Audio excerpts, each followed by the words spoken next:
सोलापूरच्या राजकारणात मोठी हालचाल निर्माण झाली आहे। भाजपच्या इनकमिंग मोहिमेला अनपेक्षित ब्रेकमुळे राजकीय वर्तुळात चांगलीच खळबळ माजली आहे। सुभाष देशमुख यांच्या विरोधामुळे दिलीप माने यांच्या प्रवेशावर तात्पुरता विराम लागलाय।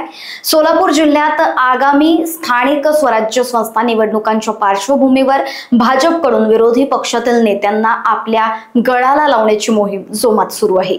मात्र राष्ट्रवादीचे माजी आमदार राजन पाटील, यशवंत माने आणि माढ्याचे माजी आमदार बबनदादा शिंदे यांचे पुत्र रणजित शिंदे हे तिघेही बुधवारी मुंबईत कमळ हाती घेणार आहेत।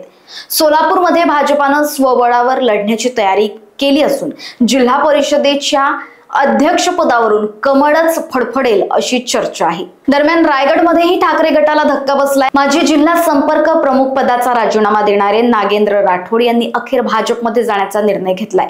28 ऑक्टोबर म्हणजे उद्या प्रदेशाध्यक्ष रवींद्र चव्हाण यांच्या उपस्थितीत ते भाजपमध्ये प्रवेश करणार आहेत। स्थानिक स्वराज्य संस्थांच्या निवडणुकांच्या रणांगणात दोन्ही जिल्ह्यात आता रंगणार आहे खऱ्या अर्थानं कमळ विरुद्ध विरोधक अशी थरारक लढत।